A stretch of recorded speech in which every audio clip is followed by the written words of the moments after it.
कभी कभी ना सब कुछ ठीक चल रहा होता है, घर भी संभल रहा होता है, बच्चे भी हंसते खेलते दिखते हैं, रोज का काम अपने टाइम पर हो रहा होता है, लेकिन फिर भी अंदर कहीं एक अजीब सी खाली सी फीलिंग होती है। ऐसा लगता है जैसे मैं सबके लिए हूँ, लेकिन खुद के लिए कहीं नहीं हूँ। सुबह उठते ही सिर्फ जिम्मेदारियां याद आती हैं और रात तक सिर्फ थकान। क्या आपने आपने भी कभी महसूस किया है कि आप थक गए हो, लेकिन सिर्फ काम से नहीं, अंदर से, मन से? यह वीडियो उन सभी गृहिणियों के लिए है जो बाहर से तो मजबूत दिखती हैं मगर अंदर से बिखर रही होती हैं। चलिए जानते हैं कि वो कौन से कारण हैं जो एक होम मेकर को डिप्रेशन की ओर ले जाते हैं, और साथ ही हर एक समस्या का एक प्रैक्टिकल सॉल्यूशन भी। सबसे पहले हम यह समझते हैं कि डिप्रेशन होता क्या है और उसे कैसे पहचाना जाए। देखिए, कभी कभी उदासी सबको होती है। किसी दिन मन नहीं लगता, किसी बात का दुख होता है और हम उदास भी हो जाते हैं, लेकिन जैसे ही बात सुलझ जाती है या कोई प्यारा सा पल मिल जाता है तो हम उसी उदासी से निकल भी जाते हैं। ये बहुत नॉर्मल सी बात होती है।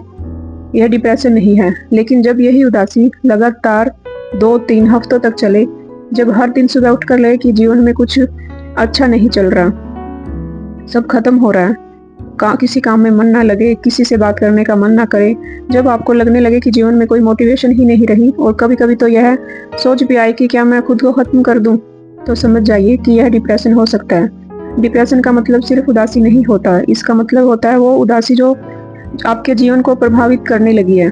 अगर आप किसी काम में मन नहीं लगा पा रहे, जो चीजें पहले खुशी देती थी उन्हें अब कोई रस नहीं लगता, आप सबके साथ होकर भी अकेले महसूस करती हो, तो हो सकता है यह सिर्फ एक फेज ना हो, यह डिप्रेशन हो। और इसे समझना, पहचानना और स्वीकार करना, यही पहला कदम होता है। तो कभी कभी मन करता है कि कोई पास बैठे, बस चुपचाप कुछ ना कहे, बस इतना बोले, मैं समझती हूँ तुम्हारा दर्द। लेकिन होता क्या है, जब आप अपना दुख किसी से बांटती हैं तो जवाब मिलता है, अरे यार तुम तो हर बात पर दुखी हो जाती हो, इतना क्यों सोचती हो, या फिर सब ठीक हो जाएगा, इतना बड़ा ही क्या हो गया है। बस यहीं से शुरुआत होती है इमोशनल इनवैलिडेशन की, मतलब आपके जज्बातों को, आपके दर्द को महत्व ना देना। जब कोई आपका दुख हल्के में लेता है तो ऐसा लगता है कि क्या मैं गलत हूँ, क्या मेरी फीलिंग्स वाकई में बेवजह है, और धीरे धीरे आप अपने ही इमोशन पर शक करने लगती हैं। दर्द वही रहता है, लेकिन अब उसे जाहिर करने की हिम्मत नहीं रहती। आप मुस्कुराती हैं लेकिन अंदर बहुत कुछ टूट रहा होता है। आप बात करती हैं, कोई सुनता नहीं, आप रोती हैं तो सुनने की बजाय ताना मिलता है कि यह सब मिलकर बनता है इमोशनल लोनलीनेस। जब जहाँ सब आपके आसपास होते हैं लेकिन कोई आपके पास नहीं होता, और यही अकेलापन धीरे धीरे डिप्रेशन का रूप ले लेता है। क्योंकि जब दर्द को जुबान नहीं मिलती तो वह अंदर ही अंदर एक घाव बन जाता है। अब सवाल है कि क्या करें। सबसे पहले अपने दर्द को खुद वैलिड करना सीखिए। अगर कोई और आपके इमोशन की कदर नहीं कर रहा तो इसका मतलब यह नहीं कि आपके इमोशंस गलत हैं। आपका दुख, आपकी परवाह, आपकी चिंता, यह सब वाजिब है। आप इंसान हैं, पत्थर नहीं। दूसरा, ऐसे लोगों से दूरी बनाइए जो आपको ओवर रिएक्ट कहकर चुप कराते हैं, क्योंकि इंसान की सबसे बड़ी जरूरत होती है सिर्फ कोई सुन ले, बिना जज किए, बिना टाल दिए। तीसरा, अगर पॉसिबल हो तो अपने मन की बात लिखिए। कभी कभी कागज सबसे अच्छा लिसनर होता है, और अगर जरूरत महसूस हो तो किसी काउंसलर या थेरेपिस्ट से बात कीजिए, क्योंकि हेल्प मांगना कमजोरी नहीं होती, बल्कि वह पहला कदम होता है खुद को हील करने का। और सबसे जरूरी बात, आपको रोना आपको कमजोर नहीं बनाता, बल्कि यह दिखाता है कि आप अभी भी इंसान हैं, जिसके दिल में अब भी महसूस करने की ताकत बाकी है।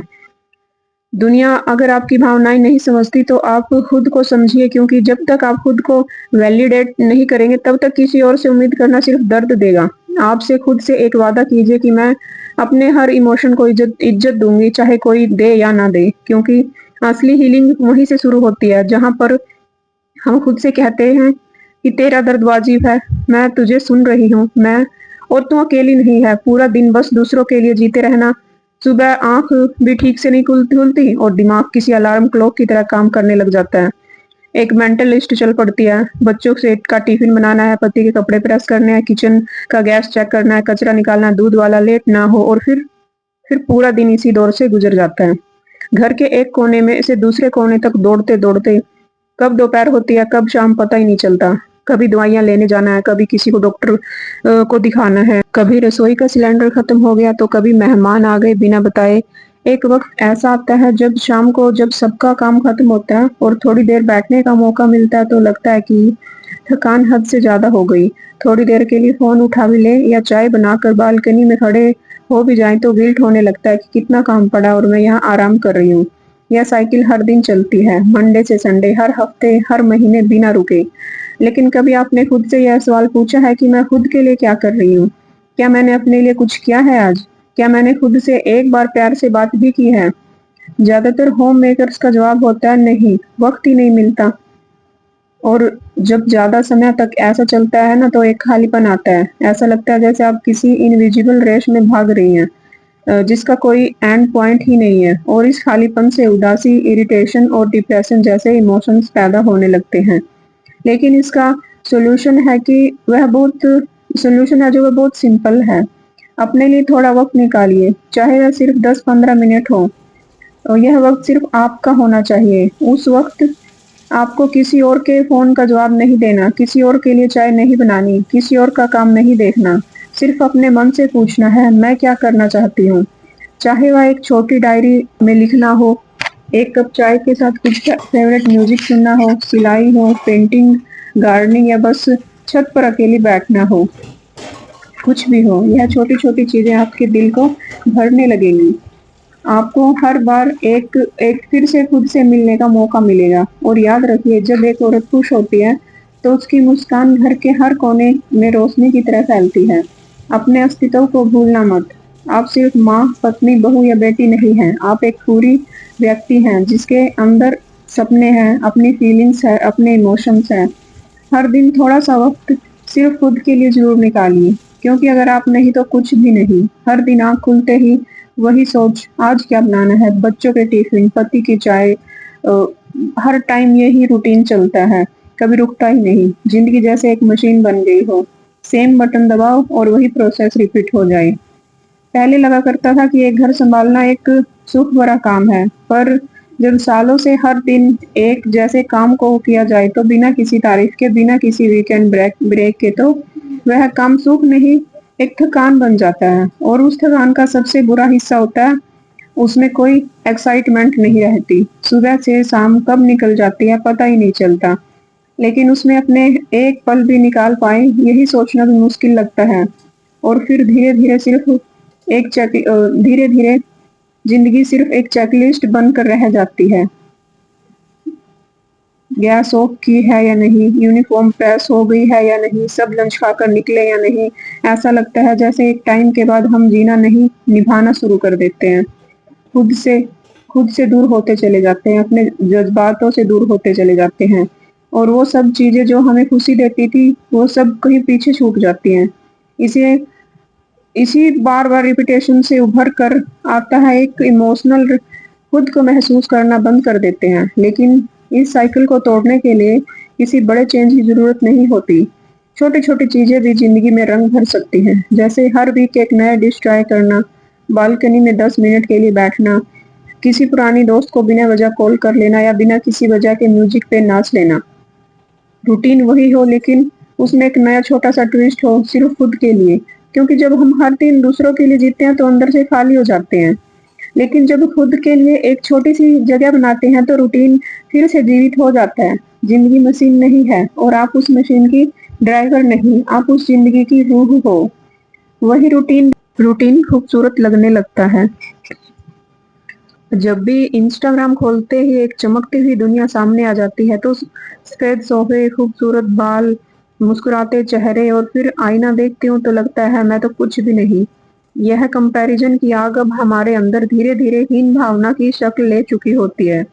सुबह उठते ही मोबाइल खोलो, किसी की वेकेशन चल रही होती है, किसी ने नई नई कार खरीदी है, किसी ने वेट लॉस जर्नी दिखा दी तो किसी ने बच्चे फ्लुएंट इंग्लिश बोल रहे हैं। तो आप सोचते हैं कि क्या मैं पीछे छूट गई हूँ?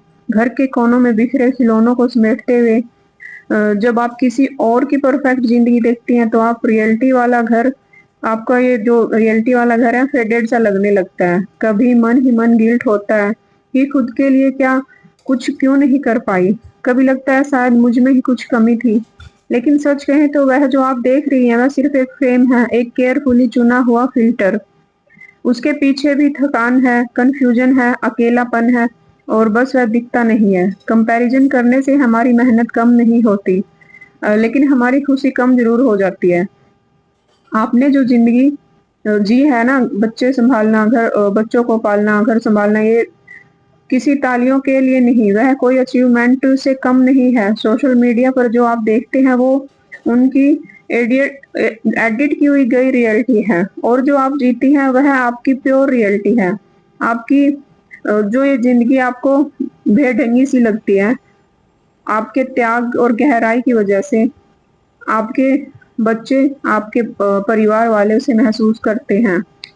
बड़ी बात है, अब क्या करें कि सबसे पहले अपने काम को छोटा समझना बंद कीजिए, क्योंकि जो इंसान रोज दूसरों के लिए मुस्कुराता है, वही अंदर से कितना मजबूत होता है, वह सिर्फ खुद वही जानता है। दूसरा, सोशल मीडिया का इस्तेमाल कम कीजिए और अपने लिए समय ज्यादा निकालिए। जितना समय हम दूसरों के देखने में बिताते हैं, उतना खुद को समझने में लगाएं, तो कंपैरिजन की जगह क्लैरिटी आ जाएगी। तीसरा, आप खुद को ना बार-बार एक ये बात याद दिलाइए कि मैं कुछ कम नहीं हूँ, मैं किसी की माँ हूँ, बहू हूँ, पत्नी हूँ, लेकिन सबसे पहले मैं हूँ खुद। और अंत में कंपैरिजन की से हीन भावना नहीं, बल्कि इंस्पिरेशन पैदा होनी चाहिए। किसी की सक्सेस देखकर दुखी मत होइए, बल्कि खुद से कहिए, अगर वह कर सकती है तो मैं भी तो कर सकती हूँ ना। अपने तरीके से, अपने समय पर। आपकी जिंदगी की चमक आपकी ज़िंदगी भी चमक सकती है, आपको बस आपनी अपनी रोशनी को पहचानना है, और वो रोशनी ना हमारे अंदर से ही आती है, बस हमें उसे जलाना आना चाहिए। आज से ये मत सोचिए कि मैं बस घर में रह गई, बल्कि सोचिए मैंने इस घर को घर बनाया है, और यह कोई छोटी बात नहीं है। कभी-कभी डिप्रेशन किसी एक बड़े सदमे की वजह से नहीं आता, बल्कि रोज़मर्रा की ज़िंदगी से मिलने वाली वह छोटी-छोटी चीज़ें ही उसे जन्म देती हैं। जब दिन भर उस सबके लिए भाग-दौड़ करने के बाद भी कोई थैंक यू तक ना बोले, जब आपके अच्छे कपड़े पहनने पर भी कोई कह दे किसके लिए सज रही हो, जब तब आपकी बात को बार-बार काटा जाए, तो यूँ ही कहा जाए कि तुम्हें क्या समझ है दुनिया की। जब कोई कहता है देखो उसकी बहू तो नौकरी भी करती है, घर भी सँभालती है, और मन में लगता है कि जैसे आपने जो किया ना वो सब कम है। आप दिन भर घर चलाती हैं, सबका ख़्याल रखती हैं, लेकिन फिर भी किसी की नज़र में आप कुछ नहीं कर रही। तो जब कोई सीधे-सीधे पूछे तुमसे कि तुम करती क्या हो? बस घर पर हो? तो ऐसा लगता है कि जैसे घर सँभालना कोई काम ही नहीं है। पर सच तो यह है कि आप सुबह पहले सबसे सबसे पहले उठती हैं, सबके खाने-पीने से लेकर हर छोटी-बड़ी चीज़ का ध्यान रखती हैं। कभी थकान नहीं जताती, कभी शिकायत नहीं करती, क्योंकि आप घर की ताकत हैं। आपका काम दिखता नहीं, लेकिन उसी से घर चलता है। ऐसी बातें जब कोई और कहता है तो चुभती है, लेकिन जब अपने ही लोग कहने लगते हैं तो चुभन दर्द बन जाती है। औरत को लगता है कि क्या मैं वाक़ई में कुछ नहीं कर रही? क्या मैं घर सँभालना, बच्चों की देखभाल, हर किसी की ज़रूरत पूरी करना, क्या सब कोई ऐसे ही काम है? धीरे-धीरे यह तुलना आत्मविश्वास को खा जाती है। एक दिन वही औरत जो पूरे घर को सँभालती थी, अपने ही अंदर हारने लगती है। अब सवाल यह है कि इसका हल क्या है? पहला कदम, तुलना से बाहर आइए। हर औरत की ज़िंदगी, उसकी परिस्थिति, उसकी प्राथमिकताएँ अलग होती हैं। आप जो कर रही हैं वह किसी की भी नौकरी से कम नहीं है। घर सँभालना एक 24/7 काम है जिसकी छुट्टी नहीं होती, तारीफ नहीं होती, और सैलरी तो बिल्कुल नहीं होती। फिर भी आप दिन भर मुस्कुराकर करती हैं, तो दूसरा, अपनी पहचान को खुद परिभाषित कीजिए। आप किसी की बहू या किसी की माँ से पहले खुद एक इंसान हैं। आप किस बात में अच्छी हैं, कौन-सी चीज़ें आपके करने से बेहतर होती हैं, वहीं से आत्मविश्वास लौटता है।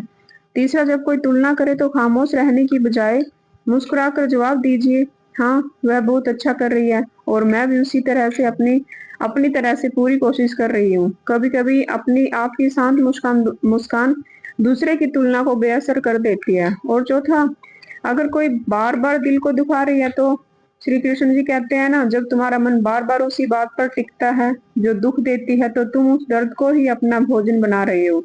छोड़ दो उसे। जैसे नदी बहती है वैसे ही उस विचार को बह जाने दो। वह तुम्हारा सत्य नहीं है, बस वह एक अनुभूति है जो बदल जाएगी। तुलना से जीतने का तरीका किसी को हराना नहीं, बल्कि खुद को समझाना है। और आप क्या कर रही हो कि उसे किसी को समझाने की ज़रूरत नहीं, लेकिन खुद को समझाना ज़रूरी है। मैं सबकी सुनती हूँ, सबके लिए करती हूँ, पर मेरी कौन सुनता है? एक गृहिणी की ज़िंदगी का अक्सर किसी फ़िल्म का किरदार नहीं होती, वह हकीकत होती है, जहाँ हर सुबह किसी की उम्मीद से शुरू होती है, हर रात किसी की थकावट लेकर खत्म होती है। सास ससुर की सेवा करनी है, वह भी बिना थके बिना बोले। बच्चों की पढ़ाई, होमवर्क, टिफिन, क्लासेस सब समय पर। पति की पसंद का खाना, उसके मूड का ध्यान और ऊपर से समाज की नजरों में आदर्श बहू, पत्नी, माँ दिखाना भी जरूरी है। लेकिन खुद की पसंद, खुद का मन, खुद की थकावट कभी किसी से ने पूछा है? शायद नहीं। यही बन जाता है कि अपेक्षाओं का बोझ जो रोज शरीर से नहीं मन से थकाता है। धीरे धीरे एक औरत खुद को भूलने लगती है और खुद की भावनाओं को भी। अपने सपनों को अपने मन में किसी कोने में दफना देती है। अब सवाल यह है कि उस बोझ को उतारा कैसे जाए। पहला कदम है, खुद से ईमानदारी से बात कीजिए। क्या आप सच में खुश हैं? क्या आप बिना किसी गिल्ट के आराम करना चाहती हैं? अगर हाँ तो यकीन मानिए आपको इसका हक है। दूसरा, ना कहना सीखिए। आप हर काम कर आप ही करें यह जरूरी नहीं। कभी किसी और को भी जिम्मेदारी लेने दीजिए, सिर्फ इसलिए कि आप घर की औरत हैं। आप मशीन नहीं बन सकती। तीसरा, हर दिन कुछ समय सिर्फ अपने लिए निकालिए, चाहे वह 10 मिनट हो या उससे कम हो। बस आप अपनी पसंद का काम करें, किताब पढ़ना, चाय पीना, वॉक करना है, कुछ भी। जैसे मुझे स्टिचिंग करना अच्छा लगता है तो मैं स्टिचिंग करती हूँ और हर रोज एक नया और कुछ अलग डिजाइन बनाने की कोशिश करती हूँ। क्योंकि इससे क्या है कि मेरे मन का सारा जो कुछ भी टेंशन, डिप्रेशन, कुछ भी स्ट्रेस होता है वो सब खत्म हो जाता है और मेरा सारा ध्यान इन्हीं डिजाइनिंग में चला जाता है। मैं हर रोज एक डिजाइन भी बनाती हूँ, वीडियो भी बनाती हूँ, यूट्यूब कंटेंट भी क्रिएट करती हूँ। तो मैं ऐसे ही सपने देखती हूँ, हंसती हूँ और खुलकर बोलती हूँ।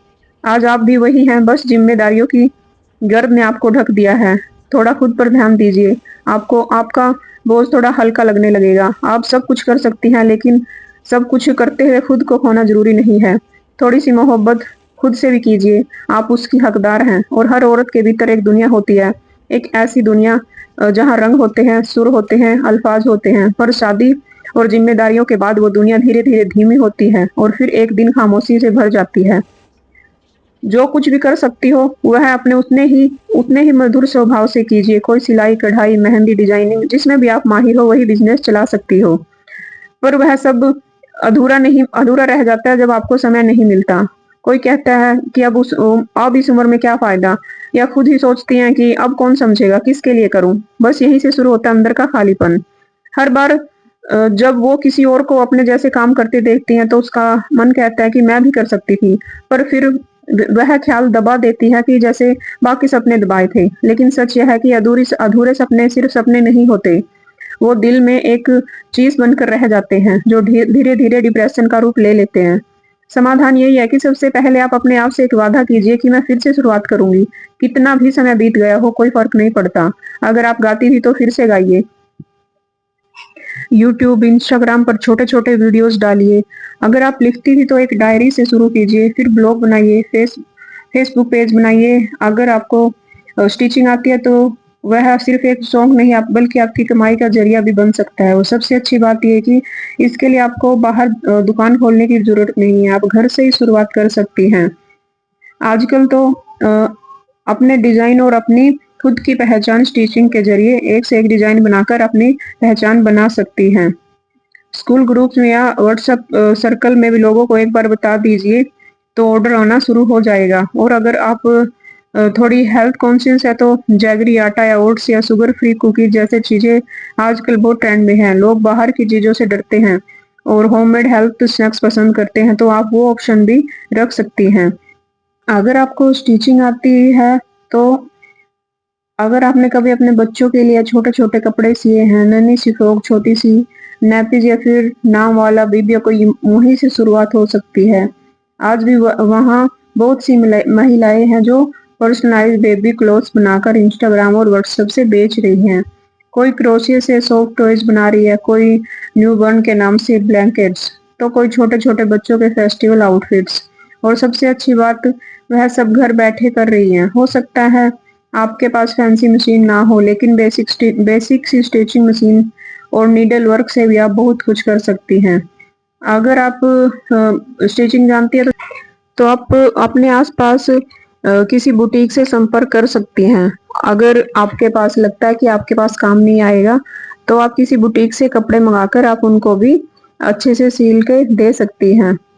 तो अपना सबसे पहले तो व्हाट्सएप पर अपने काम की फोटोज डालिए, एक छोटा स्टेप लगाइए, स्टेटस लगाइए। इंस्टाग्राम पर एक सिंपल सा फ्री अकाउंट बनाइए, वहां अपने बनाए हुए कपड़ों की साफ साफ और प्यारी सी फोटो डालिए। थोड़ा टाइम दीजिए, लोग जरूर नोटिस करेंगे। एक एड्स होते हैं जो, ये भी बहुत बड़ा ऑप्शन होती है। वहाँ विदेशों में रहने वाले लोग इंडिया के हैंड क्राफ्टेड और पर्सनलाइज्ड आइटम्स बहुत पसंद करते हैं। वहाँ बेचना थोड़ा टेक्निकल लग सकता है, लेकिन घबराइए मत। यूट्यूब पर हजारों ट्यूटोरियल्स मिल जाएंगे। कैसे सेफ तरीके से डिलीवरी करें। शुरुआत में के दिन में एक ना एक घंटे निकालकर एक छोटा सा डायरी रखें, जिसमें आप सारी चीजों की डिटेल्स रखें। जब कोई पहला कस्टमर आएगा और आपकी बनाई हुई चीजों को अच्छा बताएगा, जैसे भी मैं सूट की सिलाई करती हूँ कि, और अगर जब मैं अपने डिजाइन्स को या सूट्स को देती हूँ जब, तो कस्टमर लेता है और तारीफ करता है, तो अंदर से जो खुशी मिलती है ना, वो तो हर डिप्रेशन को धीरे धीरे पीछे छोड़ देती है। क्योंकि जब एक औरत अपनी पहचान फिर से खुद के हुनर से बनाती है, तो उसे किसी की तुलना करने की जरूरत नहीं पड़ती। फिर वह खुद से ही कहती है कि मैं घर पर हूँ, पर रुकी नहीं हूँ, मैं अभी भी कुछ कर सकती हूँ। शुरुआत छोटी है, पर असर गहरा होगा। क्योंकि जब एक औरत अपने पैशन को फिर से जीती है, तो उसके चेहरे पर फिर से मुस्कान आ ही जाती है, एक अंदर से रोशनी भी जागती है। आपको सब कुछ छोड़कर बड़ा नहीं करना है, बस रोज थोड़ी देर अपने लिए जीना शुरू करना है। अगर परिवार साथ नहीं दे रहा तो झगड़ा मत कीजिए, नाराज मत होइए, बस धीरे धीरे उन्हें यह समझाइए कि आप कुछ बड़ा या अलग नहीं करना चाहती, सिर्फ इतना चाहती हैं कि आपकी भी एक पहचान हो, एक ऐसी जगह आप सिर्फ किसी की पत्नी, बहू या माँ नहीं, बल्कि आप भी हो। और हो सकता है शुरुआत में लोग टोके, इतनी उम्र में यह सब शुरू करोगी, घर की जिम्मेदारी कम है क्या? लेकिन जब वही लोग देखेंगे कि आपका मन अब पहले से शांत है, आपका चेहरा अब पहले से सुकून भरा है, तो यकीन मानिए वही लोग एक दिन कहेंगे तुम्हें करते हुए देखकर कि अच्छा लगता है। एक छोटा सा कदम, चाहे स्टिचिंग हो, लिखना हो या पढ़ना, तो वो सिर्फ कदम काम की शुरुआत नहीं करता, बल्कि आपके मन की हीलिंग की शुरुआत करता है। इतना ही नहीं, देखने के लिए धन्यवाद। और एक ये था एक कदम जो आपको बेहतर दिन की तरफ ले जाएगा। मिलते हैं फिर एक और नई वीडियो से, मैं दिल से जुड़ी कुछ और बातें लेकर। जब तक अपना ख्याल रखना, खुद के लिए इमोशंस को भी उतनी ही अहमियत देना जितना आप अपने परिवार को देती हैं। क्योंकि आप भी इम्पोर्टेंट हो, बहुत ज्यादा। आप किसी से कम नहीं हो। अपने को इज्जत दीजिए, अपने फीलिंग्स को इज्जत दीजिए, और सबसे इम्पोर्टेंट है self love. Thanks for watching.